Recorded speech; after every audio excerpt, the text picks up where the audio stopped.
And you're listening to Where Did the Road Go? And the last exit for the Lost will be on an hour later tonight, so tune in at 1 a.m. for the last exit. But right now we are talking to David Paulides, and we're talking about his work, Missing 411. Are you with us, Dave? Yes, sir. All right, and I wanted to get into, a couple of things here. Have you ever... There's some obvious connections here too, as we said, to old legends and stuff. But it also seems like some of the fairy tales, or I don't want to say fairy legends from Celtic countries and stuff like that, and changeling stories, might also be a description of some of this phenomena. Yeah, and I think that some of those old legends and things are still around for a reason, because I think in those countries, they might have some applicability all over the world. Yeah, what was I going to say? Oh, there's also the one in Australia, and they actually made a movie on this. And I'm trying to out of the Black Rock National Park, and you mentioned it in the book, but you didn't get too much information. And I think you said you tried to dig up information and couldn't find any. It was thin. It was hard to come by, but I mean, people need to look at that area and understand it. When you talk about boulder fields, it's like the boulder field of all boulder fields. Yeah, and it's and I can't remember the name of the movie. A listener had actually recommended it to me, and they told a strange tale, but it's hard to say, how much of it was actually based on information they found and how much was just based on hearsay and legend. Right. But and that's the part we've tried to stay true to, is not trying to work outside the box, but stay within a real confined box of facts and evidence. And it's all right to bring in, fairy tales, myths, legends, because sometimes they help understand that this may be happening in other parts of the world, and there may be a parallel. Yeah, and it also suggests how far back these tales might actually go. Absolutely. And I heard on one show you were talking about an experience you had while hunting where everything got eerily quiet. Yeah, and every once in a while you hear about this from witnesses, and it's an unexplained phenomena that it's never happened to me before or since, but I was with another friend of mine, and I guess you would say we were bear hunting up in Northern California, even though we've never shot anything. It was more just like a buddy thing to go out, and we were walking along, and I was with this guy who was probably 68, 70 years old, but in phenomenal shape. A real man who knows the woods upside down and sideways, and just knows life well. And as we're walking along, all of a sudden, simultaneously, we stopped and turned towards each other and said, "You realize what's going on?" And we looked around, and it was like a complete vacuum of silence. There was no sound. There was no movement. And we looked up to the top of this Douglas fir tree, probably 400 feet, and you could see it swaying, but you couldn't hear any sound. And I said, "Okay, you go to this side of the tree, and you look that way. I'm going to go to this side and look this way, and let's see how long it takes for it to come back." It was several minutes later, all of a sudden the chipmunks come back, the wind comes back, the normal sounds associated with the forest come back. I can tell you that it was a very, very weird feeling that we both had together at the same time. And I've had that experience in the woods, and it is definitely a very creepy... It almost reminds me of what Jenny Randall's called the Oz factor. Explain that for me and the viewers. Which is when people have UFO experiences, they seem to happen in sort of a altered state of consciousness, or even paranormal experiences where things seem different and things get dead quiet, and it just takes on almost a surreal feel. And I think that's true for us, because there was some other element there besides just no noise that made us turn around together and recognize it. It was like a sixth sense that we don't regularly understand. Yeah, something you couldn't necessarily detect, but you were kind of just feeling slightly. Yep. And it could just be areas of the earth, like boulder fields and stuff, may also set off like altered state of consciousness. I would say that, but there's something to these big granite areas And as I've said in the books, that the biggest cluster anywhere in the world that we can identify right now is Yosemite. And there is the biggest mass of granite probably anywhere around that people visit on a regular basis. And then when you think of stories like on Mount Shasta, where a guy named Carl Landers was climbing the mountain with his friends, went around a corner and disappeared where there's no place to disappear to, and never found, none of his equipment's ever found. I remember the state search and rescue coordinator said to me, Dave, he either went in or he went up, but he's not on. Wow. One of the other things I found interesting is so many of these people are found in whatever state they're found. They're often found near naked or completely naked, but there's never really any sexual abuse or molestation going on. No. And another unusual part of that is that as people, sometimes thousands of searchers are looking for this person, I would say 95% of the time that clothing is never found. And usually, sometimes they find gloves of search and rescue people, other things that are missing from search and rescue people, but this clothing is never found. What you're going to hear from a lot of people who haven't read the book and are just armchair theorists is that this is something having to do with hypothermia and its condition where people strip their clothes. The problem with that theory is that in many of these cases, the people strip their clothes within that first couple hours, and hypothermia couldn't even have set in yet. Or, as in a couple of these cases, the parent said, my child can't dress or undress themselves. So how they got undressed or how they got their clothes back on backwards, I have no idea. One of the ones that I found especially strange, and someone who actually had some memory of where she had been, was Linda Artegia? Ortega? Is that right? Yeah, I don't know how you pronounce it. Maybe Arteaga? Something like that. And she was in Arkansas. Right. That's one of the more current cases as well. And that was in July of 2012, 53 years old, St. Joe, Arkansas. Before I go a lot further, I will say that Arkansas is one of those states that has some of the strangest disappearances and strangest facts associated with the disappearances of any state in the Union. And Linda qualifies in there. She was with her brother. She came out to visit. They were a mile from Buffalo River National Park, and they decided to look for this fishing hole that her brother knew about. Somehow, and this is what happens, somehow they got separated.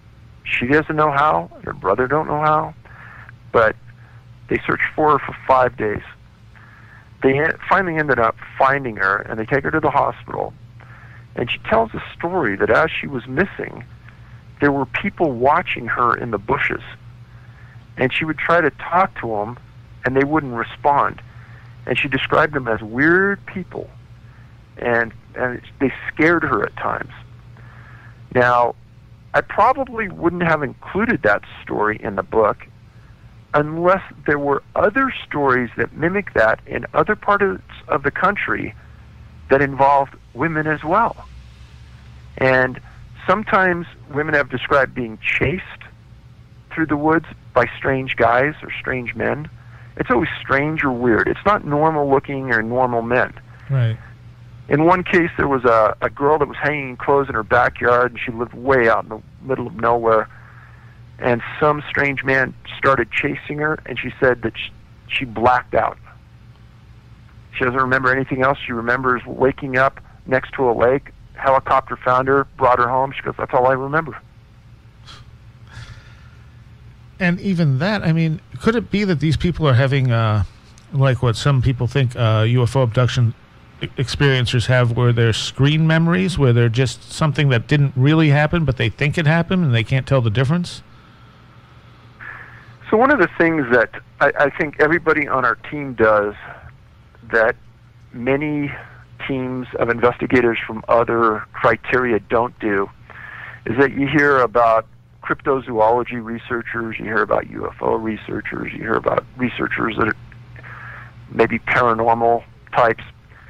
Most of these people tend to stay within the confines of their own research area, and they read everything they can about that specific area. Yet we believed from the beginning that this isn't going to be answered by just staying inside the small confines of where we're at. We need to take this wide breadth and really look at all these different things and see what the parallel elements and how they come into play. Now, have you ever read the work of a guy named John Mack? Yes.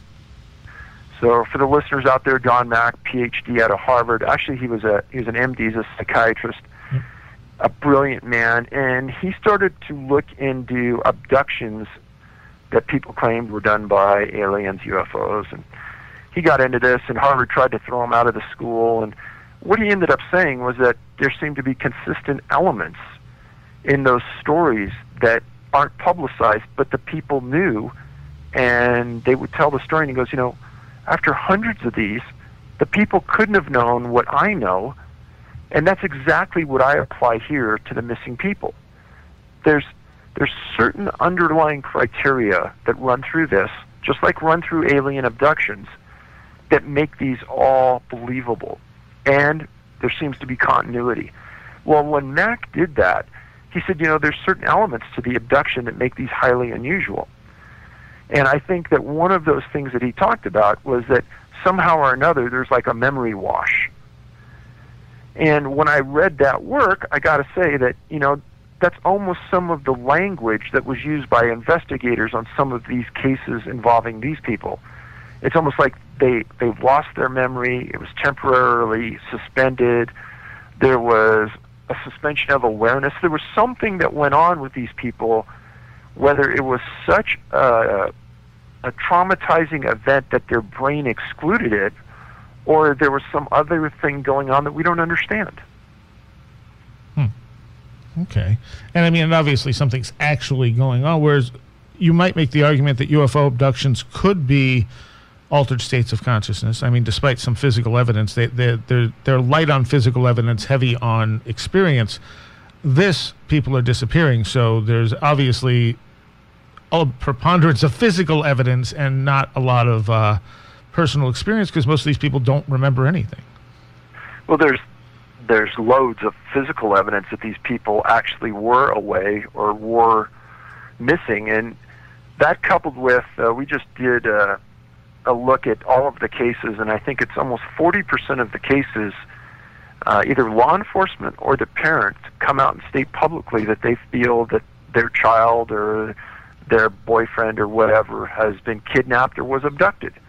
And the reason being is that the area has been gone through and searched so thoroughly that there's no way that person was still in that area. Let's look at one of these other strange cases. One of the ones I found that was also, well, they're all weird, as we said, but some of them definitely stand out and have a little bit of a variation to the data. One of those was Betty Waldrum. And this was someone who was missing out of Manitoba and was able to relay some information about where she had been. Yeah, a 4-year-old little girl. This is an old case. This was from May of 1934, area called Moosehorn, Manitoba. It's about 120 miles northwest of Winnipeg. It's way out in the middle of nowhere. Imagine a very, very lush area, lots of farms, but a lot of overgrowth, a lot of rivers and streams. And Betty was sleeping in a carriage out in front of her house while her parents were seeding some acreage out there on their farm. And they came back and she wasn't there. Now, one of the things that is very strange, we think, is that we have 3 cases where the victims and their family were German. And this is one of those cases where the family spoke predominantly German. And when Betty went missing, the family could speak English, but they somewhat of a difficult time explaining. Well, eventually they got hundreds of people out there looking, and a farmer several miles away told his family that he thought he knew where Betty was going to be located. And he says, you know what? I'm either going to come back beaten up really bad, or I may never come back, but I'm going to bring her back. And he went out, he found her and brought her back, and right away the RCMP were all over him. as though he did it, but he didn't do it. And they questioned him, and we tried to get this report, but they said that they didn't have it archived because this would be a fascinating interview. Because the man said that he had an idea where this girl was going to be located, and he told the family, and he told RCMP, I may not come back, or I may be so beaten to crap that I may not be able to talk about it, but I'm going to go get this girl, and I'm bringing her in. And he went to the far reaches of his farm, found her, and brought her back. Now, one of the other things that another farmer said at the time where the RCMP came to interview them, the farmer said, well, that's kind of strange because I've had a cow, I don't have a big herd of them, but I've had a cow return in just the last day, and it was milked. And that's never happened before. Now, it's a coincidence that this girl disappears next door. A very, very strange story. And when she finally could relay the story, she told it to her mother in German, like days later, wasn't it? Yeah. Correct. It was, and I think that German side of things is one of the interesting factors. We don't hear about Spanish speakers. We don't hear about Italians, but German. I think that's unusual. And this is the one where she met a mother and her child, and they took her in, right? Supposedly. Right. Well, that was what she said happened. Right. And casually mentioned she had been scratched by a cat as well. Correct. And now, what kind of invalidates that, or even makes it stranger, is that the roads in these areas, everybody knows a car's coming 5 miles away because they're all dirt. And they even said that all the farmers said, hey, there hasn't been a car on these roads other than us in days because we know when we're coming home, we know when we're leaving. Nobody's been here. Nobody's moved around. So right away, everyone discounted Betty's story and said, oh, she must have been hallucinating. But the reality of it is that just in the same way Ida Mae Curtis talked about a bear grabbing her, and people did see something like that, it's something that has to be thought about and said, well, maybe she had something unusual. And that isn't the first time a missing child has come back and said that somebody has kept them and told and taken care of them and then sent them back. Yeah. And obviously this is one of the common variations as opposed to the variation of people just getting lost when they just can't tell where they are as if they're disoriented. One of the patterns you found here too is that children tend, now according to missing person experts, children should go downhill, and in many of these cases they're found uphill. Right. And that's not to say that people don't go uphill, but most commonly, say 95% of the time, children take the path of least resistance. And normally so would we as adults go downhill, and why climb uphill, especially in inclement weather when you're going uphill, the weather is going to get colder, it's going to get worse, you're going to go downhill. I think one of the good examples is from somewhat locally to here was David Raleigh. Oh, yes. If you want to get into that one a little bit. Sure. He was a 5-year-old boy, went fishing with his brother and his dad. This was in June 13th of 59. And this was about 8 p.m. at night. They were fishing on a lake called Lake Winnisook. And imagine a big mountains surrounding a lake, beautiful area, lush, perfect place to vacation. Well, they fished till late that afternoon. It was David, his brother, and his dad. It started to rain, and his dad pulled the boat into the little pier area and told David, okay, you go run in the cabin, which was within view. And then he just had to run around some bushes to get there. And he didn't arrive. And it rained heavy and then started to snow in the mountaintops around that area that night. And we're talking a huge, huge search. It went on for 30 days. There were thousands of people combing the area. Finally, they came back multiple times. And on October 3rd of that same year, his dad and another, I think it was a captain from the state troopers, they found his body 900 feet up the mountain in a little like creek gully, and the coroner said he died of exposure the first night. That was their verdict. Now, let me tell you, I don't believe that in any stretch of the imagination that a coroner could say, oh, yeah, that happened the night of June 13th when it was 4 months ago. I have a difficult time with that one. And I think that's one way of the medical examiner maybe giving peace to the family, but 900 feet up the mountain, there isn't the wildest stretch of anyone's imagination that David Raleigh thought that that was the location of the cabin. And it's not something like to be that disoriented to climb up a hill. I mean, that's not a normal level of disorientation, if that was even how he got up there. Oh, yeah, and I mean, that's just one story about a small boy or a small girl getting up into the upper reaches of beyond rational thought. I mean, there's a case of David Scott just outside the boundary of Yosemite National Park, was vacationing with his family. He was 2 or 3 years old. He disappeared around a lake, and this family was smart, and they knew right away. They said, hey, don't even be looking right around here. He's not here. He either drove away with somebody and got kidnapped, or there's something really strange going on, because our son wouldn't do that. Eventually, they ended up tracking this boy up this mountain on the lake, near the lake, and he went up one mountain, down that mountain, and up the other side, over 3,000 feet in elevation.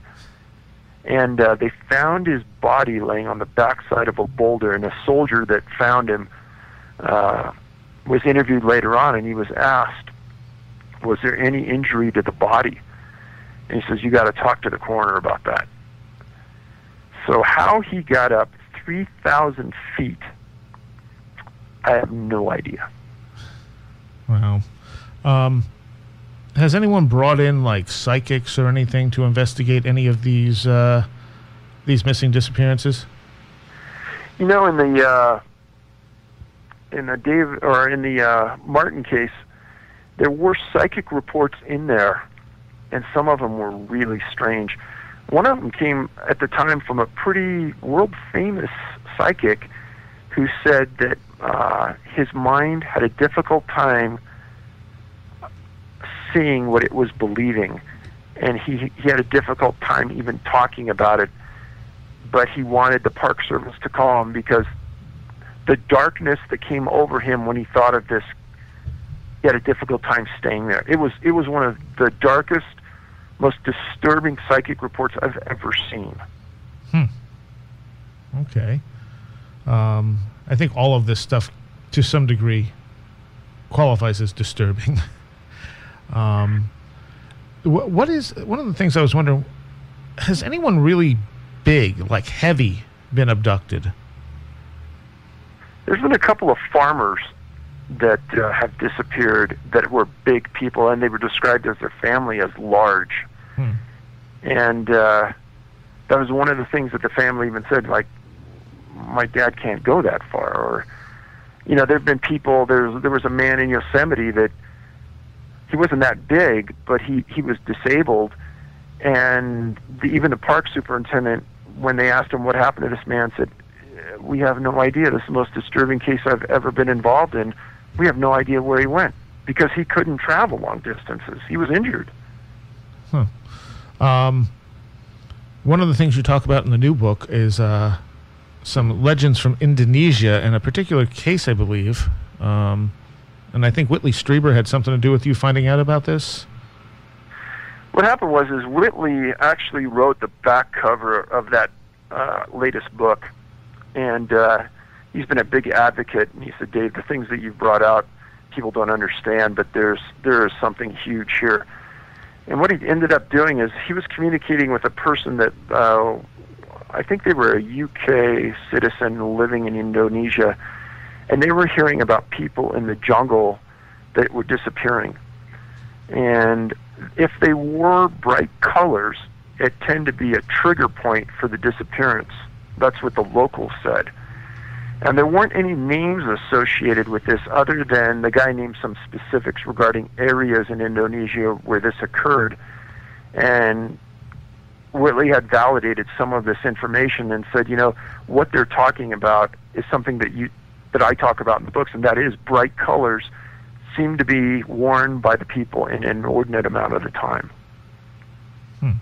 And wasn't there also another story about them walking into, maybe Whitley told the story, but them people walking and ending up somewhere where they didn't know where they were anymore? Oh, yeah. Well, that's definitely something that I would have agreed with, and that happens, but I don't remember hearing it. Oh, okay. All right. It might have been Whitley then who was talking about it.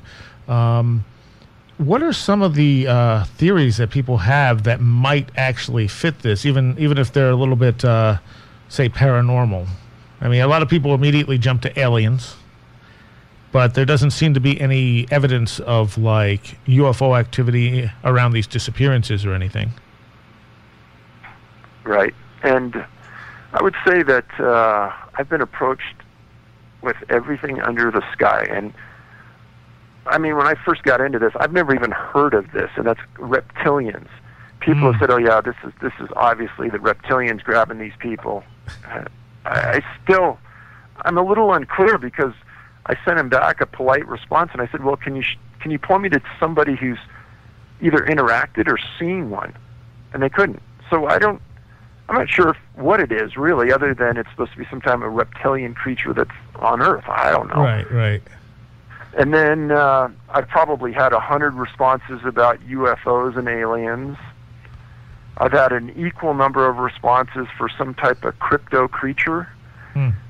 And an equal number of responses for its obvious. And I think this comes from people who haven't read the books, is that it's a serial killer in the woods, and obviously the Park Service is trying to cover it up. And I said right away, this is not happening.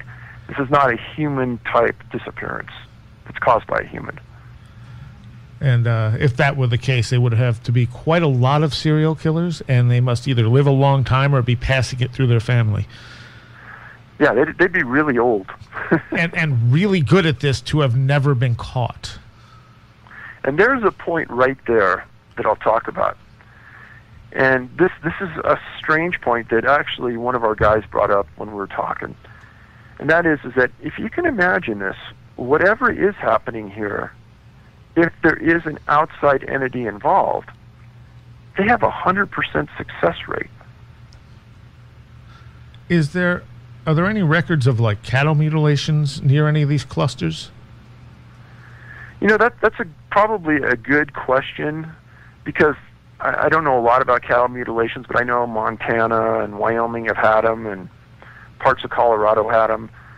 But usually those are in areas that are maybe flatter, not as much coverage, not as much force. But truthfully, we haven't spent a lot of time trying to draw those two together. Okay.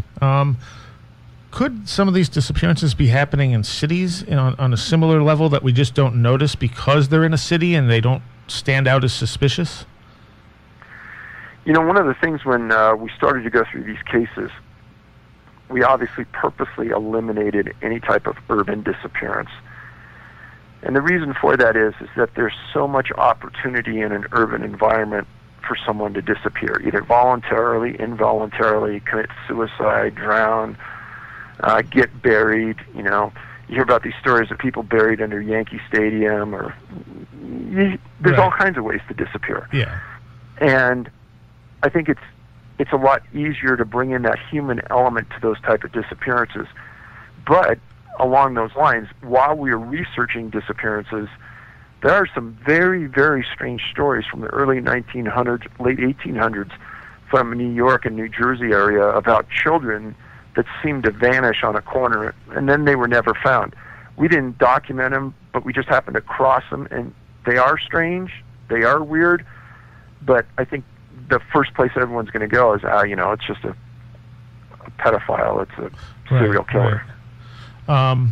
A couple of the weird stories from Montana that I wanted you to relate to people. The first one's William Carmack, and that actually involved 2 missing people. Yeah, and that does happen occasionally, and I wrote about two people simultaneously in the latest book, but Carmack's case is one of those guys, William Carmack. He's 55 years old. He's like the grizzled mountain man that you would visualize in your mind, and he was taking a pack train back into the mountains of Montana to up a sheep ranch or a sheep herd that was grazing in this lonely stretch of nowhere. And on his way back in there with this five load of mules and things, something happened. And that was on July 22nd, 59. Well, as Carmack was disappearing, a guy named Joe Servell, who was the head of the sheep camp and the lone sheep herder at that location, he disappears. And the strange thing is that they ended up finding Carmack's loads strewn over about 2 miles of trail, 15 miles in from where he originally left from. And this 2-mile stretch of ridgeline was just littered with stuff along it. And they ended up finding one of his horses tied to a tree purposely. A few of the other mules and things were strewn around alive. And they found his gun, like somebody threw the gun into the dirt, and it was still standing upright. And Carmack, they say, died of natural causes. They ended up finding him. They ended up finding Servell a couple days later, barefoot and walking semi-conscious. And there's another element. If the people are found, they're in this grazed, dazed, kind of half asleep, half awake, and that's the way Servell was. And when they ended up coming to, they asked him what happened. He didn't even know. He couldn't explain it. All right, well, the other one out of Montana was Robert Springfield, and this is someone whose remains were found, and the status of those remains and his belongings is what makes it very, very strange. Yeah, and that's a good question about his remains. And it was September '04. He's 49 years old. He's hunting the Crow Indian Reservation in Montana with his two sons. They were elk hunting, bow and arrow, and his sons were trying to move the elk down into a valley he was hunting in. He ended up disappearing. Big search. Nothing was ever found of him up until October 2005. Another hunter. Now, remember, this is called the Crow Indian Reservation. In October 2005, another hunter is hunting, walking along. He hears a screeching crow in a tree, and it's going nonstop right at him. So he looks at it, and he follows it to the tree where the crow's at. And at the bottom of the tree, they find a partial skull, a femur, a belt that's rolled up, a wallet, and some other minor things. And it turns out those were the remains of Robert Springfield and a few of his personal effects. The bow and arrow were never found. Because it happened on an Indian reservation and the FBI is the primary authority there, they took custody of the skull and the bones and the property. Years later, the family kept asking for the parts to come back to the family. FBI wouldn't do it. The family and the Indian reservation finally had to get an attorney and sue the FBI in federal court to get the body parts and the evidence back. My question is, why would the FBI not want to give those back? Well, why?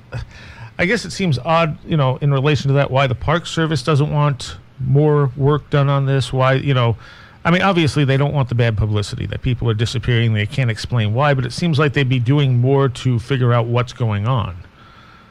And maybe they are, and they're just not telling us. Well, here's an interesting story. Just not too long ago, a friend and I were in a national park, and we happened to go into a small office that they have in this remote location, and there were a couple of retired park rangers and full-duty park rangers standing inside, and I just sat there with my friend and we listened. Turns out one of the guys sitting there was a retired special agent from the Park Service. So I went out to the parking lot, and we're waiting for this guy to come out because I want to talk to him. And he comes out, and we ended up having this really interesting conversation with this man. And I explained who I was and what I was doing and the problems I was having with the Park Service. And he said, David, you gotta remember something. He goes, they want to keep this Smokey the Bear attitude. Ho-dee-ho-dee-do, everything's good in the park, nothing's wrong. And he said that they lack integrity at times. And he said, sometimes they just don't do the right thing. And he says it's true. They don't have any of these lists of missing people. And when we asked the Park Service under a Freedom of Information Act request for a list of missing people from the system, they said they didn't have one. He goes, I believe that's true.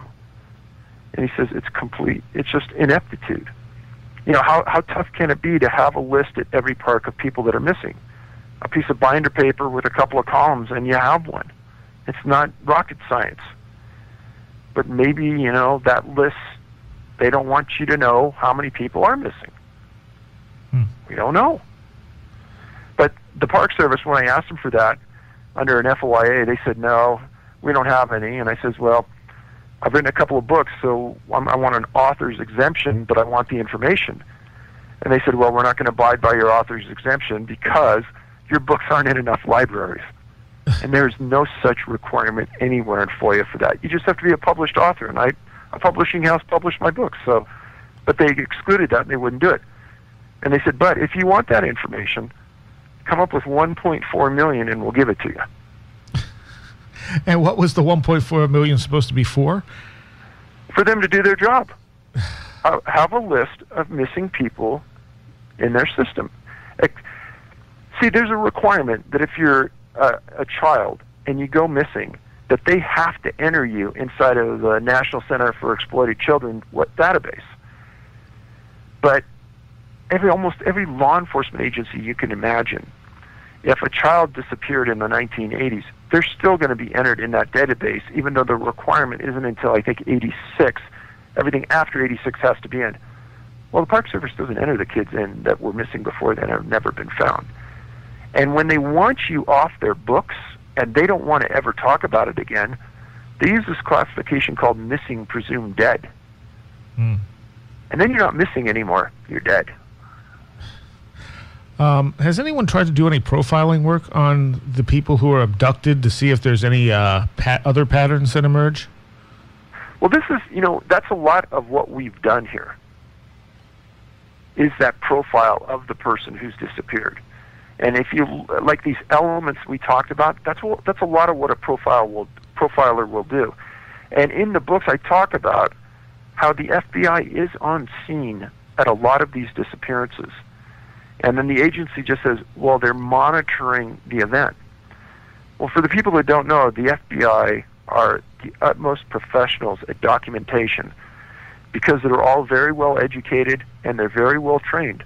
And all those reports go back to the profiling center in Virginia, and a profiler reads all these reports, and what they're looking for is exactly what I'm looking for in these reports, parallels.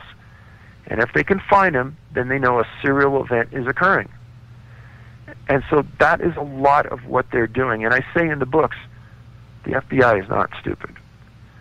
All these disappearances, especially in the Smoky Mountains, where it was the same FBI agent time after time going into the same sort of event time after time, they know something unusual is going on. That's why he's there.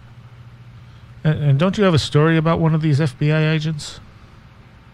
Well, that was the FBI agent that was on the Martin case and was on just about every other disappearance during that time in the Great Smoky Mountains, in and outside the park. And this agent wrote a lot of reports. He was the spokesperson for the agency on a lot of these cases. And this is what happened. Dennis Martin's dad refused to talk to the press all these years because he feels he's been lied to, and he hates the press. And one day I was with another investigator out in Tennessee, and I said, you know what? We're going to go knock on Mr. Martin's door, and we're going to ask him a few questions, and I hope he talks to us. I went up. He's living in the same house he was when Dennis disappeared, the same address. knocked on the door. He came to the door. I recognized him. He's an older man now, but he looks the same. And I explained who I was, and he said, David, he goes, this has cast a huge shadow over my life and my wife's life, and we talked about it years ago that we wouldn't talk about it anymore. I explained I'd come from California. I probably know more about your case than anybody else. Can I just have 10 minutes of your time? He stepped outside and he started to talk. And he said, the press lied to me then. They've lied to me since. They won't tell the truth to the public about what happened. They won't admonish what they did, what was wrong. And I don't trust many people, David. And I explained to him what I knew, and I asked him, I said, one of the things I ask every victim, no matter what kind of crime it is what does the public need to know, or what do I need to know that was never publicized? And he says, well, the Key family observation when they saw something on that hill. I said, yeah. He says, well, do you know that the Key family saw that whatever this thing was, it had something on its shoulder? And I said, you're kidding. And he says, no. But they wouldn't put that in the newspaper, and they never put it in any report. Well, later on, I went back to the head tracker for the Park Service with that information, and I asked him if it was true. He said it was true. He goes, they buried that information. The press would never talk about it, and the Park Service would never talk about it. One other thing, and I said, well, what else is there that the public needs to know that's been buried about this? And he says, well, the FBI agent that was on my son's case, that was on the rest of these cases all over the Smoky Mountains. I said, oh, yeah, and I named him. And he says, well, he committed suicide. I said, I didn't know that. The investigator I was with went back, tracked down a retired agent out there, and confirmed that he did commit suicide. Wow. And, of course, there's no way to know for sure if that was related to this, but that's definitely a possibility. I don't think there's one element in any of these cases that really stands out as the aw shucks moment. I think it's everything in its totality points to, especially in the Martin case, points to the press in Knoxville being absolutely corrupt and worthless. Yeah. And my point to that being is that right before the books came out, we held a press conference in Knoxville, and every NBC, ABC, CBS, and Fox came out. The room was packed. And we had charts, we had every names, dates, locations. Do you know nothing about that event was ever shown on the news? And one guy from one station came up to us afterwards and said, God, guys, that is a stellar presentation. Are you never going to see any of this on the news? And I said, you're kidding. And he says, no, I wish I could. But he goes, my station manager never would let us. I said, why is that? He says, because the primary generator for this whole area is the park. That's what generates the income for this entire area. We need the visitors. We can't have bad press. And, from that standpoint, it makes sense, but it's not right. Imagine you were Mr. Martin, and you had things held from you. When you looked towards that governmental agency that was supposed to be assisting you, supposed to be that pure place, the National Park Service, Smokey the Bear, wear the big hats, do the right thing. They didn't. Yeah. Well, I think we have time to go over one more case. And I think probably the strangest story anyone told coming back from this would have been John Doe, whose name you kept, in the third book. And this happened on Mount Shasta, where all kinds of strange stories have been coming out of for years. Do you want to get into a little of that and what he said happened to him when he was returned?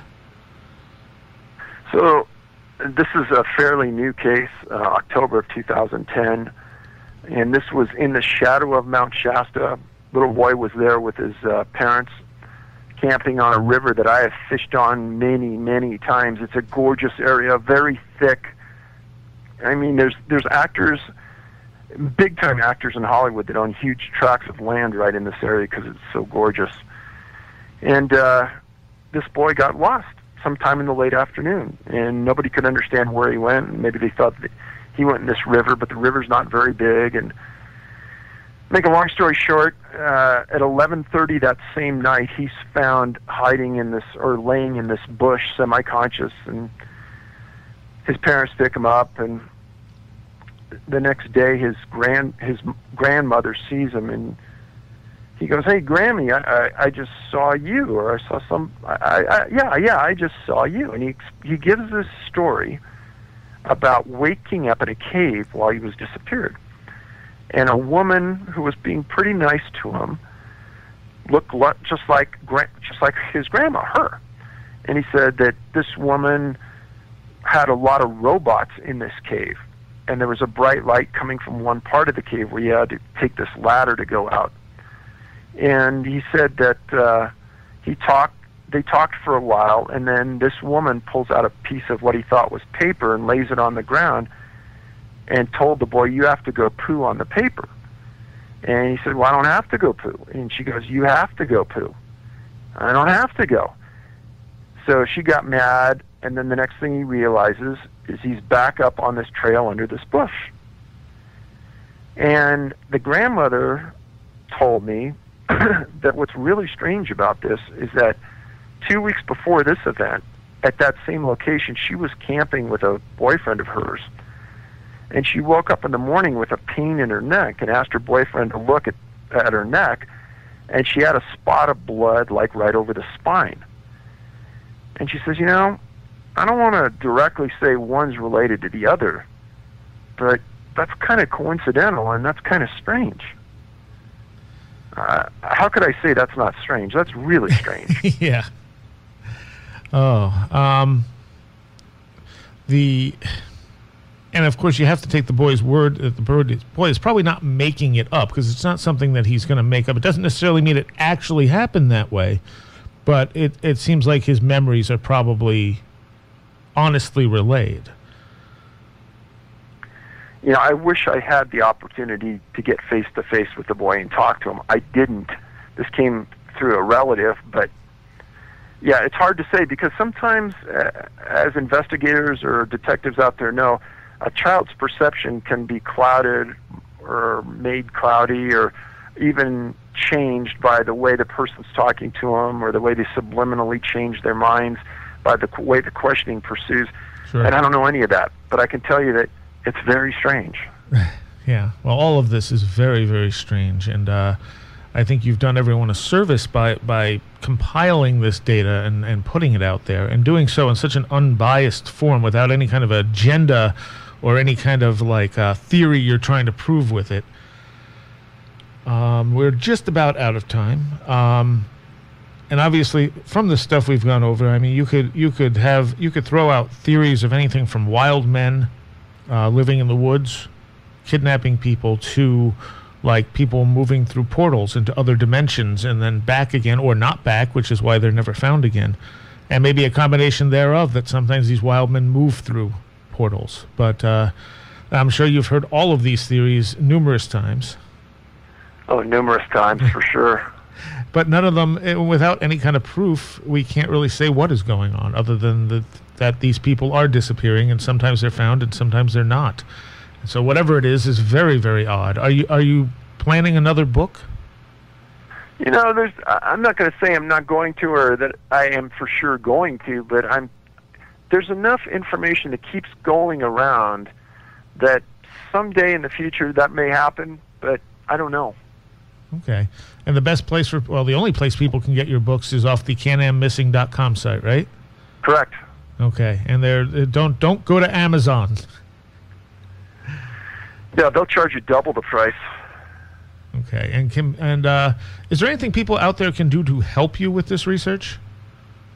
If you've read the books and you know a victim, I would love to talk to one of the victims. And if you know any Green Berets, I'd love to talk to one of them. And finally, if anybody knows a government-trained remote viewer, we would like to start working with one of them. Okay. canammissing.com. You can contact David through the site. Is there anything else that's overlooked here that people don't tend to talk to you about? Well, let me ask you a question, right? Is there one underlying element here that struck you as profound? Well, I think I've brought up most of them.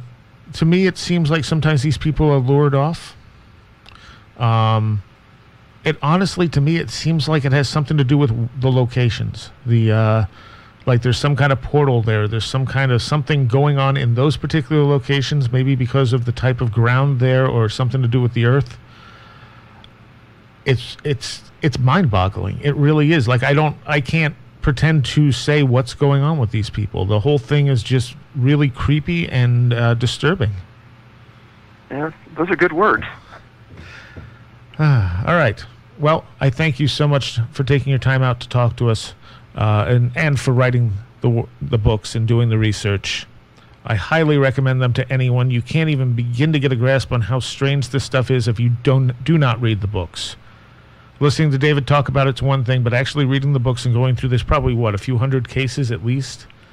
Yeah, 550, I think, in those 3 books. Wow. All right. Well, thank you very much, David. Go check out his website at canammissing.com. And we're going to take you out with some Psyche Corporation. Last Exit for the Lost is up next. You're on WVBR FM Ithaca. Thanks, David. Thank you. Come in,